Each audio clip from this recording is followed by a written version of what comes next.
How you doing, YouTube? Matt Massive Beer Reviews, back with a little bit of homebrew. My third out of 3 homebrews from Gilded Skull Brewing, and this is a mixed culture table beer. I'm going to crack right into this sucker because I heard she has hefty carbonation from Neil from Gilded Skull, and she definitely has a kind of a multi-step kind of pouring we have going on here. So we'll see what's what. But anyway, Neil, wants to start a brewery, as a lot of people do. So they are. I'm not going to be able to get the dregs in here. Maybe a little bit. But he wants to start a brewery, homebrewer wants to start a brewery, and he saw a couple of reviews I did of friends of his beers. He sent some off. You probably know all the stuff already. And this is the last one I'm reviewing. Like I said, it's a mixed culture table beer. With a highly carbonated vibe to it. So I tried to get some of those dregs in there. He wanted me to definitely go kind of the dreg route on this and do it like a traditional hef beer. But, I mean, that's pretty. Bottle's fantastic. I love that fatty kind of Schneider-Aventinus-y kind of shaped Belgian-style bottle in combination that looks like a beautiful... I mean, it looks like a table beer. It looks like a hazy table beer. It looks like a wheat beer. I mean, it looks rich, golden, and decadent. But yeah, so he sent me off some homebrews to review. Again, we have proper glassware here, so a little step above your typical homebrew, but we'll see what's what. So yeah, I mean, what do we have there? A little bit of an overpour. Not going to be able to get the biggest nose off of this sucker, but she looks the part of saison, grisette, wheat beer, hazy, all that stuff. Let's see if I get a nose. Yeah, I mean, there's a wheat vibe to it.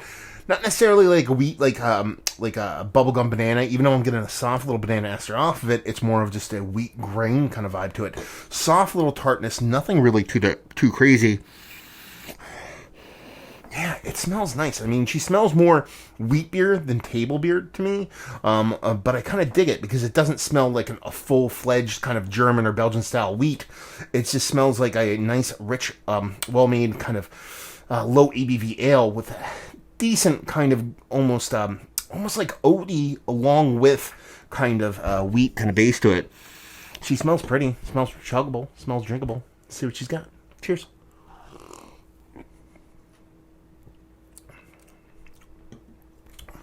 Yeah, see, again, we got a theme going on here, and that is infinite crushability. Now, I'm getting way more of those kind of banana vibes kind of coming through in the taste of that. I assume is that yeast kind of coming into play there. There's a soft maltiness outside of that wheat component, and there's a spiciness to it too. So it's not just necessarily just a true kind of low ABV wheat. We're talking 3% alcohol by volume, so it's still itty bitty beer here, but it has this kind of, it's weird. It is a table beer, but it's like a table beer that had a baby with like a wheat beer, but then just thrown in a dollop of a saison yeast because the spiciness, and by spiciness I mean pepperiness, and I mean like a white pepperiness. It's probably a combination of the dryness from the dregs in combination with a little bit of spiciness. The yeast kind of accentuates this kind of dryness, makes me think of spiciness, makes me go kind of the direction of a hefty dollop of white pepper on top of what you'd normally get from, a non-overly aggressive kind of Belgian-style wheat beer with the drinkability of a table beer. Soft. Like, I can't even quantify how little the tartness is on this. There is something beyond a base kind of just regular ale kind of vibe here. There is a soft tartness to it, but it's nothing too crazy at all. But you're drinking something that is, wild or culture, a mixed culture, not just a straight kind of controllable kind of generic kind of pitched yeast.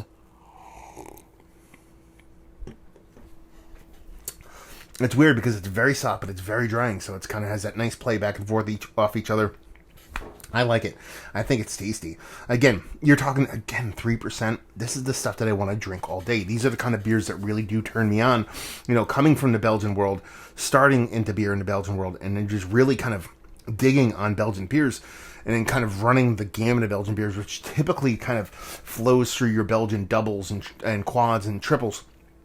Because that's what we typically get in the States, especially when I got into beer, and they kind of flow into newer beer, and not necessarily leave Belgians behind, but every now and then when I dip back into Belgians, more often than not, they do tend to be kind of the bigger beers. I bought a Rochefort 10 today. Do you know what I mean? Like, those are the beers I go back for. But when I think about what I want to drink and when I want to drink copious amounts of, it's typically Belgian table beer. I mean, a lot of what Allagash throws out there, whether it be from the hoppy end or the more traditional sense. And some of the smaller kind of single Belgian style beers are really some of my favorite beers ever. And to get that in an even lower ABV packaging you typically find from a home brewer, and it made so well, it just kind of, and these are the kind of beers I wish my friends, I wish all my friends are home brewers, and I wish they all made these kind of beers. Because, not that I knock it, I mean, but my buddy Ryan, I do his beers all the time, and I really dig them, but they're, you know, hazies and lactose and stouts, and kind of fruited Berliners and stuff like that, and I really do enjoy them.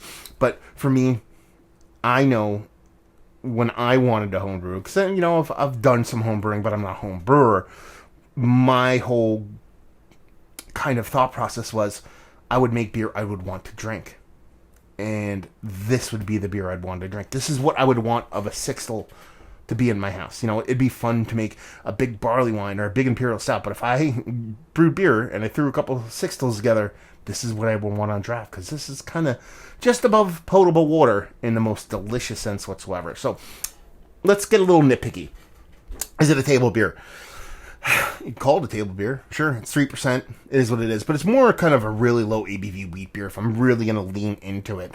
It does have other aspects. Like I said, it does have that kind of table beer crushability and that little bit of spicy saisoniness going on. But in all grand scheme of things, it's just a soft little wheat beer. Nothing wrong with that. But there's much more to it, so that's why I just don't want to pigeonhole it into that kind of box. Value and availability, we can't talk about that because we're actually doing homebrew. And just really just kind of boil it down to it. It's a fun little journey that I went on to try these beers from Neil, because, you know, to go into kind of a small little saison-y, petite saison to a big barrel-aged beer back down to a table beer is a fun little journey in and of itself in drinking in general, but to do it all from the same brewer and all from a home brewer is kind of a fun thing to do, so I really appreciate it. Thanks very much, brother. So there you go. Another little homebrew jammer down. Hopefully you guys enjoyed this little review. Hopefully you enjoy the Homebrew Wednesdays as of late. If you like it, you do homebrew, send me some. I'll talk about it on camera. And I will be me. So if it sucks, I'll say it sucks. If it's great, it's great. It's kind of how I roll. If it's great or sucks for me, not necessarily everybody else, but the way I like and enjoy things. Anyway, so if you want to do that, reach out to me, massivebeers@gmail.com. Massive Beers, social media stuff, Beer Massive, doing the whole podcasting thing, and hopefully you guys enjoyed the review. Hopefully you're enjoying a little bit of homebrew right now, and hopefully see you next time. Cheers.